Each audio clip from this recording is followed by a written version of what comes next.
de la serie.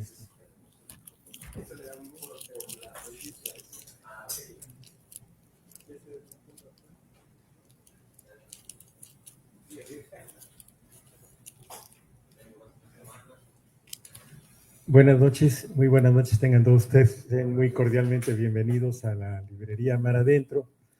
El día de hoy, y como parte de nuestro ciclo permanente de presentaciones editoriales, tenemos la presentación de un libro muy importante, además creo que muy interesante, efectivamente muy importante, que reúne cuentos sobre vampiros. Acerca de este libro que se llama Vampiros, Modelos para Armar, que forma parte de la colección de la Biblioteca Universitaria de la Universidad Veracruzana, esa generosa colección que tanto ha acercado la literatura a mucha gente. El día de hoy contamos, por fortuna, con la presencia de dos estupendos editores y promotores de la lectura de la Universidad Veracruzana o vinculadas a la institución. Me voy a permitir presentar en primer lugar a Marco Antonio Carrión. Buenas noches, bienvenido. Es traductor y ensayista. Durante 10 años fue codirector de la revista de arte y cultura Forum y conductor del programa de radio Ya me cayó el 20, dedicado al origen de la historia de las palabras. Ha publicado en colaboración los libros Palabras sobre la mesa, En un lugar de la cancha y De Napoleón a Maximiliano. Como traductor ha publicado los libros de poesía Una extraña alegría de vivir, que es una antología de la poesía italiana del siglo XX, y El romance de la vida, que es una antología poética de Emile Nellier. Como traductor ha participado en distintas colecciones de cuentos y ha publicado más de 50 autores en distintas revistas y suplementos culturales. Publicó también en 2024 el libro Más allá del fin del mundo. Bienvenido, José Antonio. Buenas noches. Nos acompaña también José Antonio Gutiérrez Bonilla, quien es maestreando en mediación lectora por la Universidad Veracruzana y licenciado en Lengua y Literaturas Hispánicas por la misma Casa de Estudios. Cursó además un diplomado en Gestión Cultural en el Instituto Veracruzano de la Cultura, el IBEC, y un diplomado en mediación lectora por el Fondo de Cultura Económica y Educal, el Programa Nacional de Salas de Lectura y la Universidad Autónoma Metropolitana Campus Xochimilco. Todos son los productores del promotor. Su experiencia en ferias de libro comenzó con su incorporación como coordinador de difusión y actividades académicas en la Feria Internacional del Libro Universitario, organizado por la Universidad Veracruzana para su edición 2017.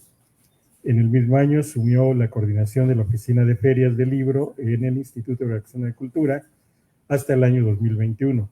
Fue encargado de la oficina editorial durante los años 21-22 y subdirector de Formación y Desarrollo Artístico en la misma institución de 2022 a 2024. Formó parte del equipo directivo que trabajó en la evolución jerárquica del IBEC a Secretaría de Cultura de Veracruz. A partir de enero y hasta noviembre de 2024 trabajó como director de Formación y Desarrollo Artístico en la Secretaría de Cultura de Veracruz.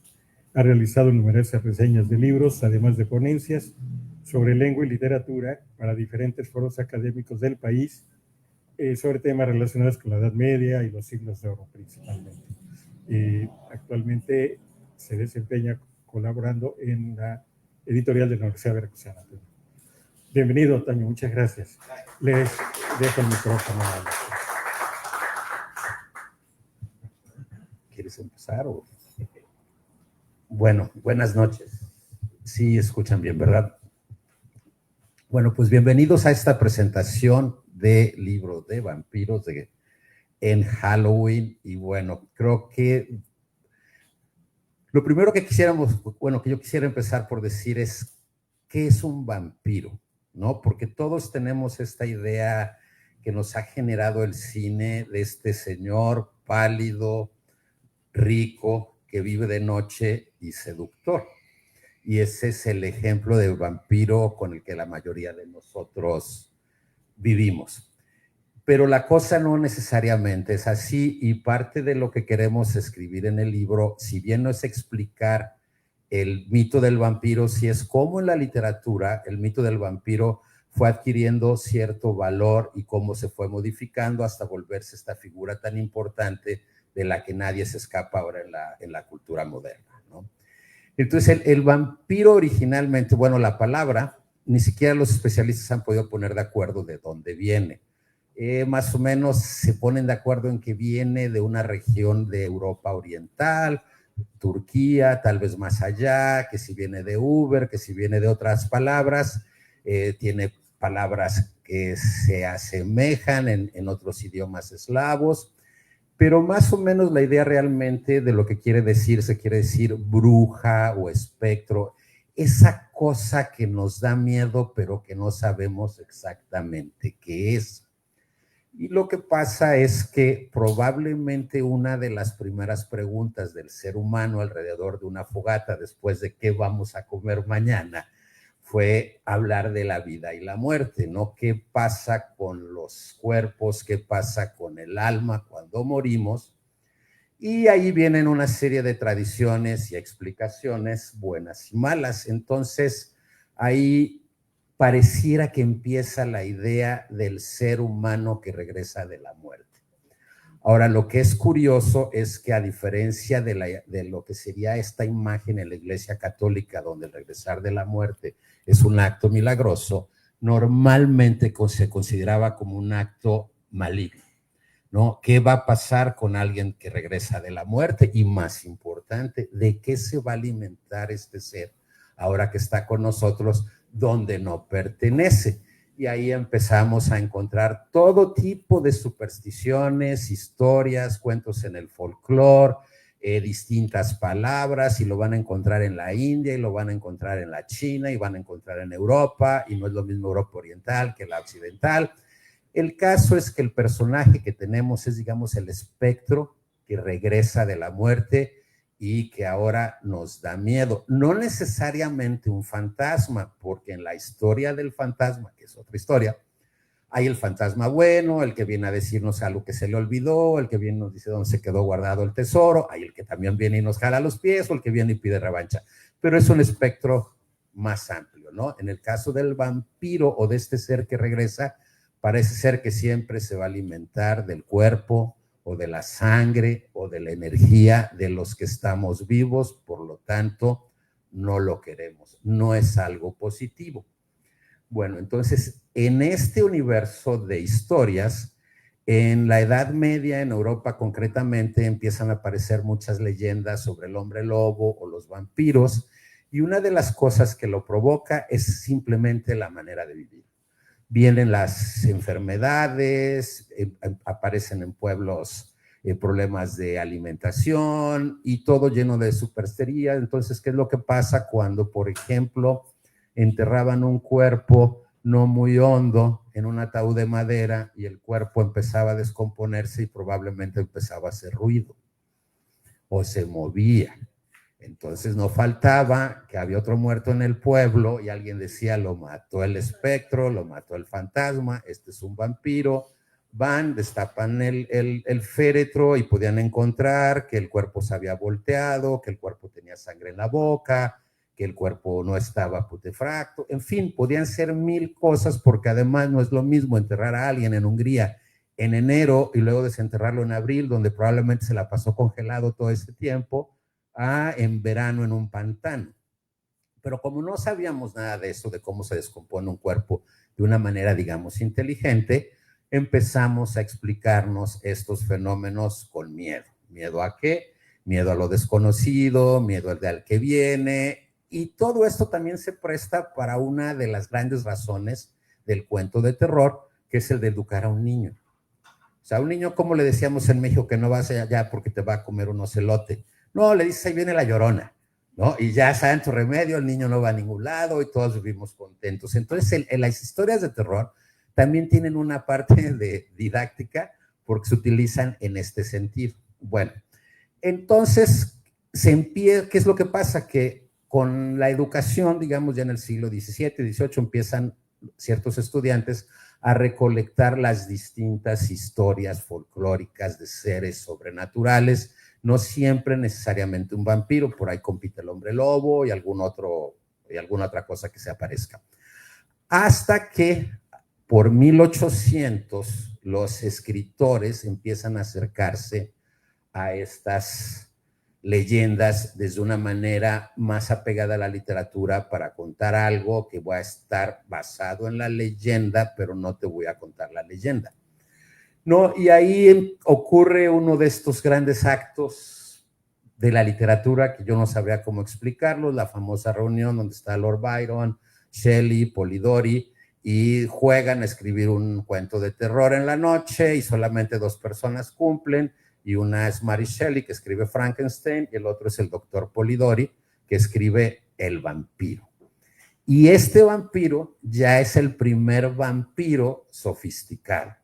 Ya no es un ser que se paró por ahí a la medianoche, no, ya es un señor que vive bien, que es elegante y que tiene ciertas características. Entonces aquí estamos hablando por ahí de 1816. Unos 30 años después ya nace la primera novela sobre vampiros, Andy el vampiro o algo así, ahorita no me acuerdo del nombre exactamente, y ya son historias de un vampiro que no está muy contento con ser vampiro porque cree que el vivir para siempre es como una maldición y tener que chupar sangre no es del todo bueno, y sigue evolucionando el vampiro hasta que llega el cuento de Carmila, que ahí ya es el verdadero vampiro seductor, pero oh sorpresa, es una seductora, ¿no? Mata a varias personas, consume la sangre, en fin, para poder vivir, la encuentran, la matan, y ahí ya empieza a existir esta idea de un vampiro, que es la que va a llegar a Drácula. Y ya en Drácula, pues ese es el vampiro del que todos conocemos, con el que crecimos, y el que publica tremendamente el cine. Entonces eso hace que llegue a muchísima más gente. O sea, no hay que leer para saber que Drácula existe. Es como Frankenstein. Aunque nos cuenten la historia mal, creemos que sabemos quién es Drácula y creemos que sabemos quién es Frankenstein, ¿no?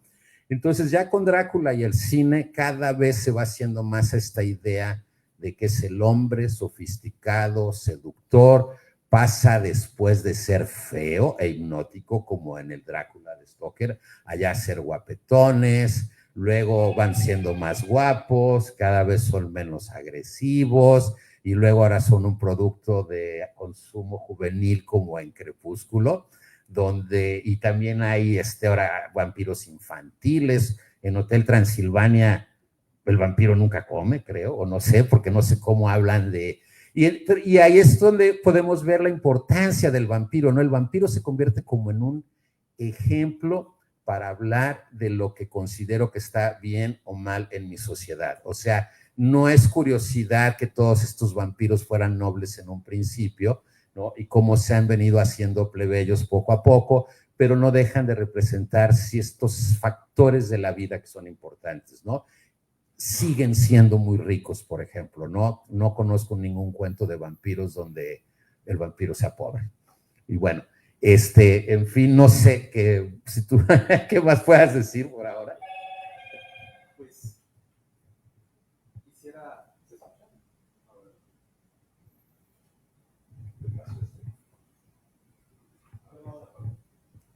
Buenas noches, 1, 2, 3. Muchísimas gracias. Pues es un placer coincidir, Marco, en esta tarde aquí en el puerto de Veracruz. Yo en principio quisiera agradecer, por supuesto, a la librería Mar Adentro, a don Rafa Blanco, al maestro Oscar Hernández Beltrán y a todo el equipo que mantiene abiertas las puertas de este lugar, que ya es emblemático, un lugar que nos invita siempre en las tardes a departir alrededor de los libros y, bueno, pues obviamente a enterarnos de las novedades que tiene para nosotros. Asimismo, me gustaría también agradecer a la dirección editorial. Siempre es muy grato que nos regalen libros, que nos inviten a presentar libros y hablar de libros, sobre todo a Alma Espinosa, que ella está al frente de la Coordinación de Comunicación y Promoción Editorial. Y bueno, pues también a todo el público que nos sigue en redes sociales y por supuesto al público que está con nosotros y que pues dio cita esta tarde para platicar sobre este libro, pues novedad editorial, el número 87 de la colección Biblioteca del Universitario, que es una colección, y lo mencionábamos hace un momento con el maestro Oscar Hernández Beltrán, pues una colección emblemática, señera, en el fondo editorial de nuestra máxima casa de estudios, y que, bueno, personalmente me ha permitido conocer a infinidad de autores y realizar trabajo también de mediación lectora, con ediciones de altísima calidad, con un costo asequible, y bueno, pues Vampiros, modelo para armar, no podía ser la excepción. Y comentaba también hace un momento con Marco y con el maestro Oscar, que yo me llevé una grata sorpresa al comenzar a leer este título. ¿Por qué? Porque cuando a mí me entregaron el libro y me invitaron a presentar aquí en el puerto, dije, bueno, ya sé algunos autores, o tengo tal vez idea de algunos autores a los que yo me puedo encontrar dentro de las páginas de este libro, y yo, sorpresa, conocía únicamente a uno, a Pardo Bazán, pues la conocía también por otras referencias literarias que no era precisamente ligada a los relatos de vampiros. Muchas sorpresas que me llevé.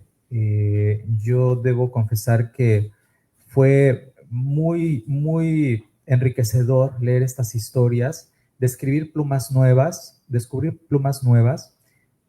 nombres que en mi vida había escuchado, y las historias que nos devuelven la mirada hacia la construcción de este personaje que hoy conocemos como vampiro. Muchas también son las cintas cinematográficas, las películas que nos han acercado a este personaje, desde el Nosferatu de Murnau hasta las más recientes producciones de Hollywood, como Entrevista con el vampiro, y con galanazos del cine como Brad Pitt, como Tom Cruise, que dicho sea de paso, la selección del prólogo es de Luis Enrique Rodríguez Villalbazo, y que tiene un texto introductorio, un prólogo, que es muy enriquecedor. Has mencionado ya muchísimas cosas que me parecen sobresalientes sobre la figura del vampiro, y sobre todo en este texto de introducción, que es como la carta de bienvenida, en donde va paso a paso con el lector para platicarnos de dónde viene precisamente la palabra vampiro, cuáles son los primeros registros allá por el siglo XII, cómo es que estos relatos se van sucediendo a lo largo de la historia, en principio en recopilaciones de partes médicos, en donde existen muertes inexplicables y se asientan datos que hablan precisamente de esta particularidad, ¿no? De personas que de pronto vuelven a la vida y atacan, y cómo estas características comienzan a manifestarse de manera diferente, porque después ya existe una especie de contagio, existe una denominación, una nomenclatura para este personaje que va mutando también con el paso del tiempo. Y bueno, todo este recorrido histórico que nos has dado, que la verdad sintetiza lo que en este prólogo pues se nos narra. Yo sí quisiera platicar que dentro de la estética o las atmósferas que pude encontrar en este libro, pues destaco sobre todo los espacios que son descritos también en la literatura gótica, ¿no? Son espacios alejados de la civilización, son espacios recónditos, misteriosos, por lo general son mansiones muy viejas, o abordan historias de familias con un gran abolengo, con una gran herencia, una gran historia, que suceden en campiñas, en bosques desolados, es decir, hablando también de estos espacios donde todo es propicio para que algo malo suceda, ¿no? Porque ya desde que vamos leyendo la descripción, uno dice, bueno, pues ya, el ambiente me invita a pensar en que algo está mal, ¿no? El ambiente, la atmósfera se enrarece cada vez más, suceden cosas extraordinarias, suceden cosas que carecen de explicación, y las conductas también de los personajes suelen ser erráticas en ocasiones, con cambios de conductas inesperadas, De pronto la imagen de estos seres vampíricos tienen un dominio sobre las víctimas. Ya lo mencionabas, la hipnosis, este poder que tiene la mirada sobre los otros, es también parte del, de la personalidad de estos vampiros. Entonces, el libro básicamente recoge estas historias que nos devuelven precisamente a estos ambientes soterrados, a estos ambientes que propician precisamente estos encuentros en muchas ocasiones desafortunados. Y obviamente todo lo que gira alrededor de la descripción, siempre muy detallada, porque recordemos que muchas de estas historias son escritas en el siglo XIX, donde las descripciones pues eran totalmente meticulosas. Se nos describe con perfección los lugares, las habitaciones, los detalles en las personalidades físicas de los personajes, pero también en su psicología. Entonces es muy, muy rico poder encontrar relatos que nos presentan en su esplendor a este tipo de personajes confundidos de pronto, sorprendidos, y que van avanzando en un ritmo trepidante que tiene un inicio y tiene un fin, en ocasiones moralizante, pero que no escapa de la sorpresa y de ese vértigo que te causa una lectura sumamente elaborada, cuidadosa, y que te permite de alguna manera sorprenderte al final, porque no alcanzas a dimensionar a dónde te está llevando la historia, qué va a suceder. Eso creo que es lo rico también en estos relatos. Sí, finalmente son 12 relatos. Otra cosa que es curiosa es que 4 son escritos por mujeres, lo que también nos da un retrato de otro tipo de cosas, ¿no? Porque imagínense quiénes eran estas personas que en el siglo XIX se atrevían a escribir y publicar estos relatos, ¿no? No eran mujeres comunes y corrientes. Ahora, hay una parte también de aquí que hay una transición, que es el del buscador de vampiros, que desaparece justo cuando en la literatura el vampiro se vuelve una figura importante.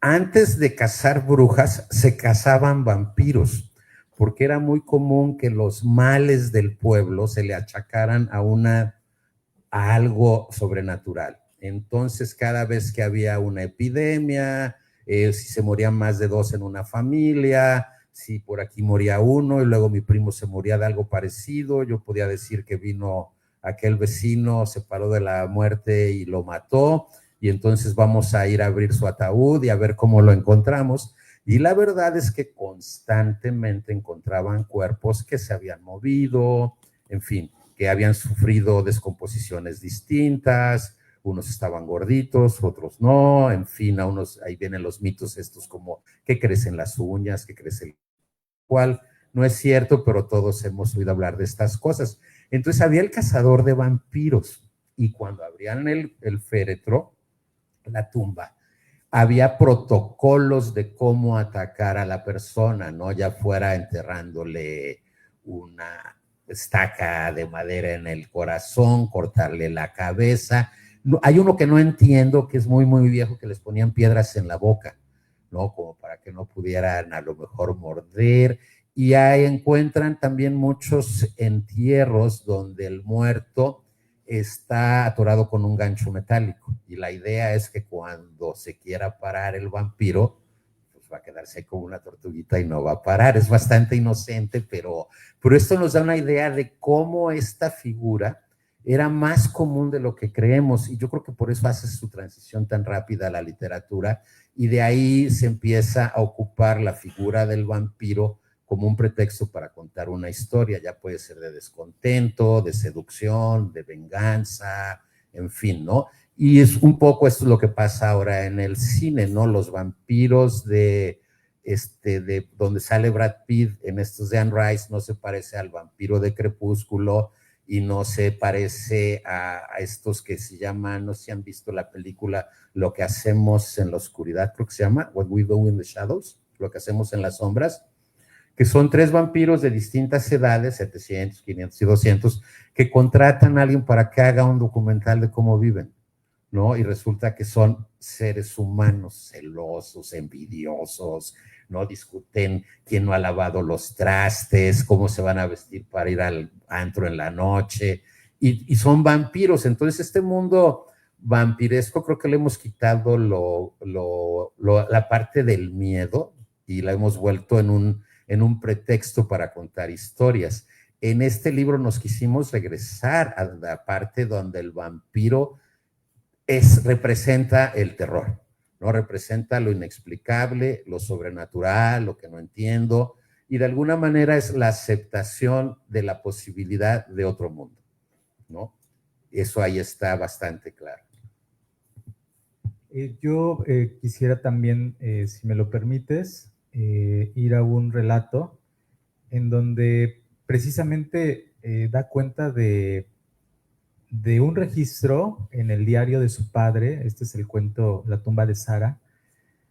Creo que es uno de mis favoritos. En la tumba de Sara comienza a platicarnos el narrador, pues que su padre era un restaurador, llevaba un registro muy escrupuloso de todas las intervenciones que tuvo a lo largo de su vida, y una de las que pues más le impresionan es la que nos cuenta. Y aquí es donde sucede algo de lo que platicaba hace un momento. Es un diario, viene fechado, con años, días, incluso horas. Dice: empezó bien el trabajo. Esto es un 7 de julio. Empezó bien el trabajo. La vieja iglesia era de especial interés para el anticuario y me esforzaré por alterar lo menos posible la estructura existente. Sin embargo, una gran tumba debe ser movida al menos 10 pies al sur. Tiene una curiosa inscripción en latín que lo prohíbe, pero lamentablemente hay que moverla. Se encuentra entre los sepulcros de los Kenyons, una antigua familia de la que ya no quedan descendientes desde hace siglos. La inscripción dice así: Sara, 1630. Por amor a los muertos y el bienestar de los vivos, quede este sepulcro sin tocar y su ocupante sin molestar hasta la llegada de Cristo, en nombre del Padre, del Hijo y del Espíritu Santo. ¿Y ustedes qué creen que sucede? Pues que mueven la tumba, ¿no? Entonces, este tipo de advertencias que de pronto dicen, ¿sabes qué? Pues ahí está descansando, no lo muevas. Y es parte del atractivo que tienen estas historias, porque nos llevan por estos caminos, estos vericuetos, para ir arrojando luz sobre estos misterios que suceden, qué hay en el sarcófago, qué encuentran, y todas las actividades y sucesos extrañísimos que comienzan a suceder después. Entonces, es la puerta de entrada a cada cuento a un universo propio que la verdad, pues sí, te saca de onda. Viene uno de Sherlock Holmes. Ah, sí. Sí, uno buenísimo, de Arthur Conan Doyle. Es una historia en la que también el género epistolar pues tiene presencia, porque aquí se narra de alguna manera la correspondencia sobre un caso particularmente sucedido, y que tenía todas las características de involucrar a un vampiro en una familia pues de alta alcurnia, muy bien posicionada. Pero bueno, este es un claro ejemplo de cómo también en ocasiones es necesario pues el intelecto de alguien como Sherlock Holmes para poner orden, ¿no? Calmar los ánimos y pensar sesuda y concienzudamente para llegar a una resolución. No sé si tengan preguntas.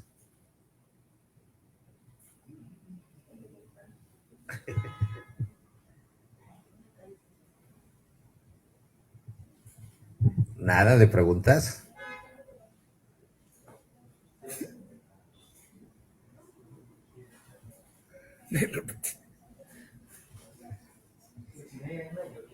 A ver, sí, claro.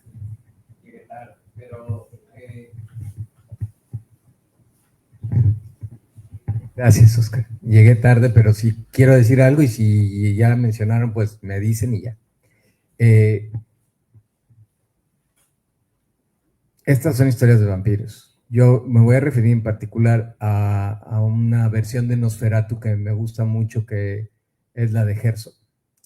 Y a lo que a mí me pasó como, en este caso como espectador, y creo que me pasa como lector cuando he tenido oportunidad de leer cosas de vampiros, es que lo que yo leo de vampiros no me da miedo, o sea, no me siento en una situación de peligro, porque encuentro que tiene mucha coherencia la historia. Veo incluso una fragilidad en este ser, un sufrimiento porque está condenado a vivir tanto tiempo, a no poder morir. Y hay además, en el caso de Herzog, una especie como de pasión, deseo y una cosa como sublime de parte de la heroína que le ofrece el cuello para sacrificar ahí, que le dé el sol, la entrada de la luz y se vuelva ceniza. Y a mí eso me parece hermoso. Entonces, lo disfruto como una cuestión estética y una historia que se me hace muy redonda y ya no siento el temor de que me vaya a parecer un vampiro. Entonces, en general, las cosas que yo he visto que tienen que ver con Drácula o son muy divertidas o tienen una coherencia como mito que me permite disfrutar mucho la historia, porque estaba escuchando que aquí sí está más del lado del terror, que no, a mí no me, en las que yo he disfrutado, no me voy por el terror, sino por la congruencia, la belleza de la historia misma, la forma en que el mito está construido. Ese es mi comentario. De hecho, tienes razón, pero creo que esto es más en el cine que en la literatura, ¿no? Porque desde que vemos Nosferatu, ya es una interpretación de una novela. Y luego creo que Coppola es el que hizo la otra, donde estéticamente hablando parecen pinturas de Paul Klee y los vestuarios y todo es preciosista, ¿no? Pero estas son interpretaciones ya contemporáneas de lo que fue un género, o sea, ese vampiro que era terrible del siglo XIX se ha venido haciendo bastante descafeinado hasta llegar a estas cosas. Platicábamos también como en el cine ahora puedes ver Crepúsculo, ¿no? O creo que ya hicieron serie de televisión también esta de Confesiones con el vampiro, ¿no? Donde ya la parte del terror queda totalmente descartada. Pero hay otra rama de las historias de vampiros que también está en el cine que sí es un poco más de terror, ¿no? Híjoles, no me acuerdo ahorita del nombre, una donde hay un padre que va a una cueva, se encuentra un vampiro, se lo chupa y se lleva al vampiro al pueblo porque cree que es bueno. Y el vampiro se da vuelo en el pueblo y es el sacerdote del padre quien lo defiende y quien lo llevó, ¿no? En fin, hay distintos, porque ahora lo que pasa también con el vampiro es que es el pretexto para contar tu historia. Es un poco lo que puede pasar con una película del oeste, ¿no? Ya no es indios contra vaqueros. Yo puedo ir a ver al oeste a ver King Lear de Shakespeare, ¿no? De hecho existe, se llama El Rey de Texas y el diálogo es el mismo, nada más cambiamos un reino por un rancho y el rey ahora es el dueño del rancho y tiene 3 hijas y las hijas tienen los mismos argumentos y entonces ahí nos podemos dar cuenta cómo el western se utiliza no nada más para robar, ¿no? Hay la historia de amor, hay la revancha, hay la historia filosófica, la historia existencial, ¿no? En fin, hay una serie de temas que van dentro del género. Y en el vampiro, pues hablábamos un poco de eso, ¿no? Hay vampiros infantiles, ¿no? Que ves a niños vestidos de vampiros ahora en Halloween y yo no creo que ese niño lo que quiera es chuparle la sangre a otro niño, ¿no? Está copiando algo que se le hizo dulce y simpático, ¿no? Una vampirela, en fin. Pero platicábamos de eso, ¿no? La idea de este libro sí fue regresarnos un poco a esta parte donde nace el mito del vampiro, en su forma, que también luego esta literatura nos dio otra moda que es el gótico, ¿no? Donde alguien se puede vestir de cierta manera sin tener realmente ninguna relación más que la estética con el mundo del vampiro. Pensaba llegamos tarde porque señor nos hizo llegar tarde, entonces, de una vez les digo, no es cierto, es cierto.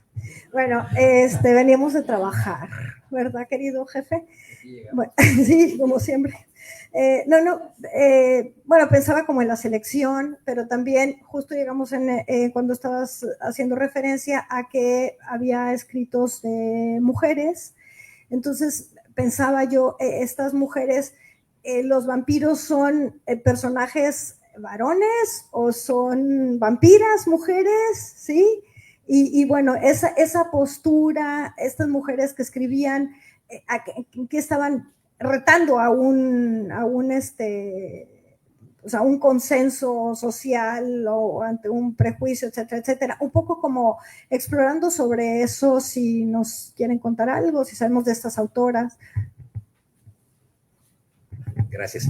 No era un reto. Aquí lo que pasa es que uno cuando escribe, uno expresa una interpretación del mundo. Y hay distintos tipos de literatura, ¿no? La fantástica, la gótica, en fin, yo puedo generar un mundo para quejarme de un problema, para exponer una traición, para contar una historia de amor, en fin. Entonces, aquí lo que ocurre es que el tema del terror en la literatura es un tema. Hay gente que le gusta leer para temblar, ¿no? O sea, así como habrá quien quiere una novela erótica o quien quiere una novela muy fresa para llorar, con romances o con viajes, hay quien simple y sencillamente quiere sentir escalofrío. Entonces, en este mundo del mercado literario, sobre todo en el siglo XIX, donde la gente sí compraba y leía mucho más, ¿no? Sobre todo en los centros urbanos como Londres, donde había un poco de dinero, entonces estas mujeres encontraban una manera de volverse independientes. De hecho, es muy interesante porque logran cierta independencia económica, ¿no? Ya fueran viudas o hijas de alguien, pero podían conseguir dinero y algo más a través de estas historias, porque además no eran especialistas en cuentos de terror, eran novelistas, no eran escritoras. Por ejemplo. ¿Perdón? La autora de Mujercitas, que no escribía Mujercitas, escribía novela policíaca. Exactamente, sí. Pero la conocen por Mujercitas, pero pues su género era otro. Sí, exacto. Aprovecho que pregunté. Chantal,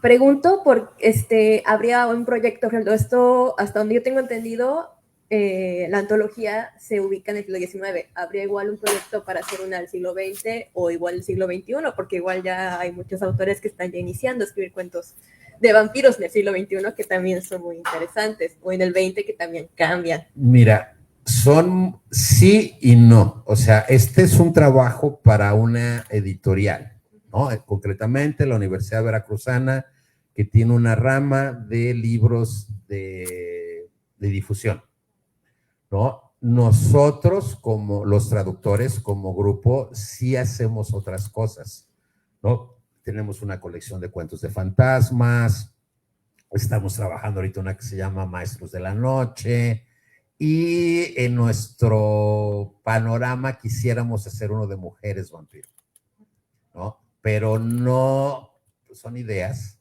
no son sueños a lo mejor, y no necesariamente van de la mano con este proyecto editorial. Claro. Ok, gracias.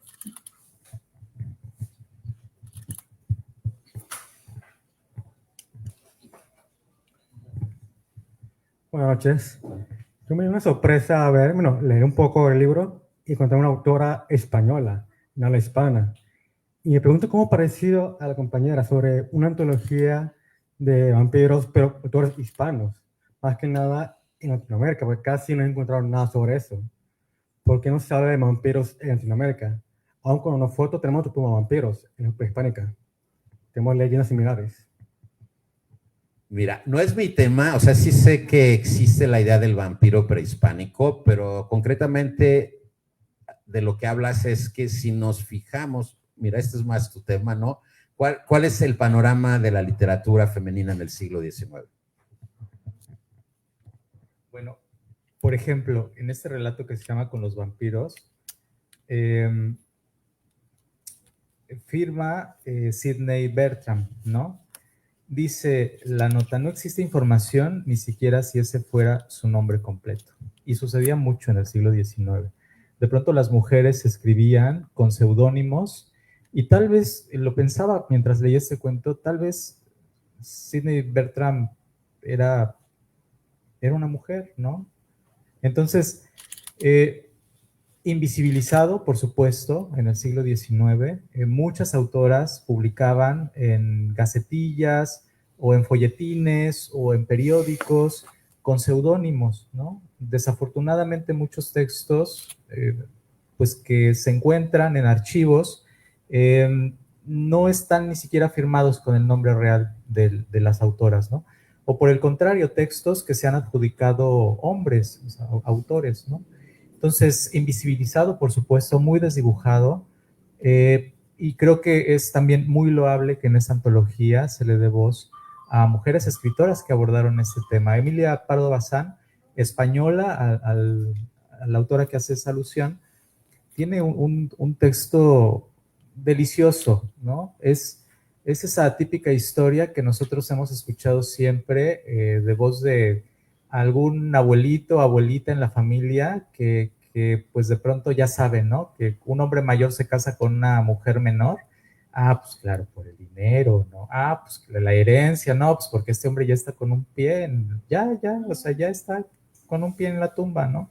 Y por el otro lado, la mujer menor que se casa, pues idealiza, ¿no? Esta relación, pues más bien como una cuestión de un pago anticipado, ¿no? También un compromiso para poder cuidarlo en la enfermedad y pues ayudarlo a bien morir, ¿no? Entonces Emilia Pardo Bazán relabora esta historia y suceden cosas que también te dan a pensar que la historia no va a terminar bien, ¿no? Porque después del matrimonio de un hombre de 70 con una florecita de 16, ¿no? Con todo el escándalo mediático que esto pudiera haber ocasionado en esa época, pues milagrosamente el hombre va recuperando su juventud, ¿no? Entonces, un cuento recomendadísimo en esta antología. Sí, siguiendo con lo que el ejemplo que ponías de cómo las mujeres a veces no firmaban o inclusive si firmaban Frankenstein de Mary Shelley, ¿no? Se le achacaba al marido, ¿no? Hasta que se puso necia y se hizo valer su derecho como autora.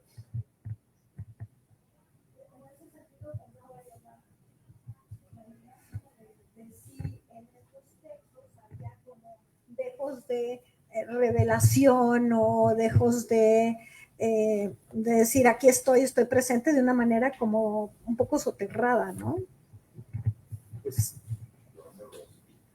sí, no, me daba curiosidad saber. Sí, es curioso que precisamente sucede en varios relatos que la protagonista es una mujer, ¿no? Es una mujer que a todas luces pues tiene algo raro, ¿no? En algunos relatos no se menciona como tal, simplemente suceden cosas, ¿no? Sucede en este relato, si no mal recuerdo, Marco, es en Luella Miller, un relato que parece repetitivo porque es una mujer muy bella, siempre estas definiciones decimonónicas de la belleza y la piel de porcelana y los labios carmesí y el cabello hermoso y larguísimo y estas descripciones románticas. Y en Luella Miller sucede tal cual, una mujer que vive, su marido muere, pero su marido hacía todo por ella, ¿no? Ella únicamente achacaba problemas de salud para no hacer nada, o sea, no lavaba ni un plato la mujer, ¿no? Y cuando muere el marido, pues alguien más, apiadándose de la fragilidad de esta mujer, pues comienza a hacerle el favor de pues, llevarle algo de comer, prepararle, hacerle el mandado y muere, ¿no? Entonces, estos ambientes enrarecidos, estas conductas que también denotan cuestiones sobrenaturales, pues son las que enriquecen también varias de las páginas de esta antología y obviamente sí, la figura femenina como el epicentro de estas historias en donde se destila miedo, se destila pavor, y que son mujeres que regresan de la tumba para saciar su apetito, para asustar a las comunidades, para asesinar al ganado, ¿no? Y subrepticiamente también acercarse a las niñas y los niños, ¿no? Entonces, creo que sí, lo que sí está totalmente en evidencia en este libro es cómo esta elaboración de la figura hegemónica del vampiro, del aristócrata, del hombre de mundo, ¿no? Sí queda trastocada con la presencia de mujeres vampiro. Hay hasta un gato vampiro.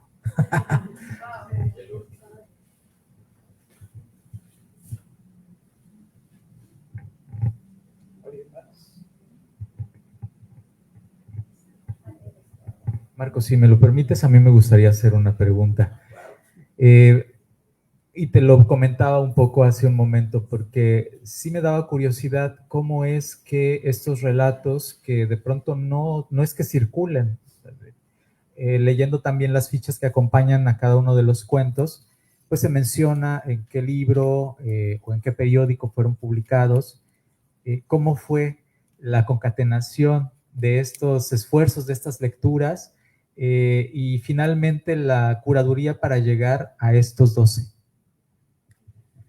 Bueno, me da risa porque lo platicábamos un poco hace rato y le decías que es un libro de viejos, ¿no? Cuando nos juntamos con la idea de hacerlo, resultó que éramos 3 personas que habíamos leído mucha de esta literatura hacía mucho tiempo. No sé por qué siento que son como lecturas más juveniles, o fue mi caso, ¿no? Leí esto más cuando tenía 20 o 30 y ya después te vuelves un lector especializado, ¿no? Ya alguien te recomendaba esta autora, ya leíste este cuento.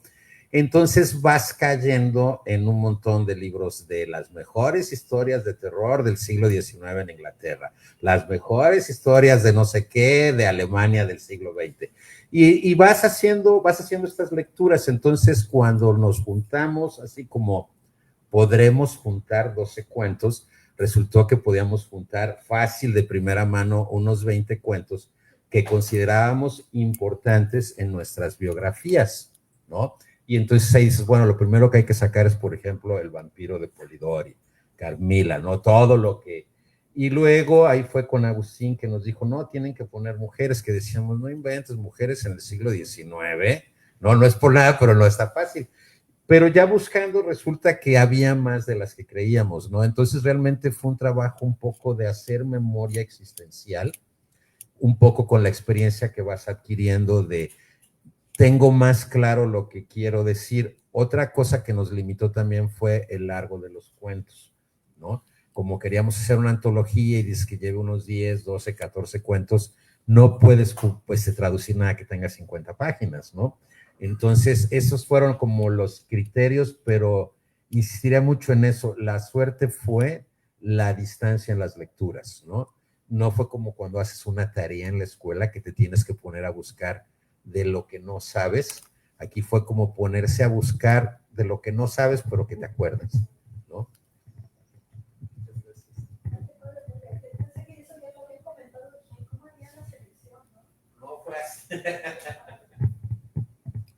Pues no sé si alguien más tenga alguna pregunta. Cuando dijeron también de autores en castellano, ¿no? Yo sé que Vicente Quirarte ha hecho trabajo sobre vampiros. Tiene una obra de teatro, pero también andaba ahorita revisando, creo que la sintaxis del vampiro y otras cosas. Debe de haber, sí, también hay un caminito interesante de escritores mexicanos contemporáneos vivos que estén trabajando vampiros, pero en el caso de Vicente Quirarte sí sé que lo ha trabajado y que lo llevaron al teatro también. Muy bien. ¿Alguna otra pregunta, algún comentario?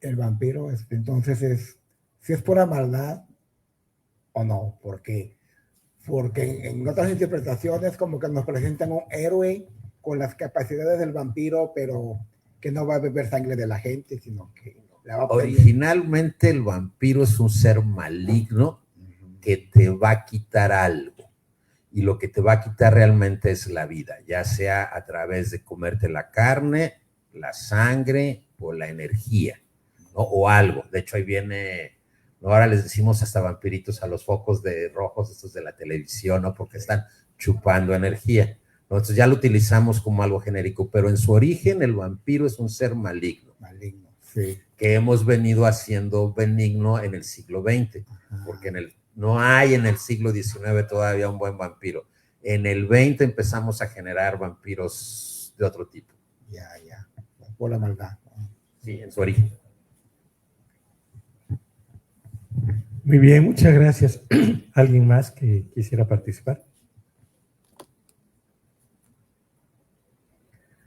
Bueno, si no es el caso, pues le agradecemos profundamente a los participantes de hoy su atractiva ponencia y los despedimos, por favor, con un aplauso cariñoso.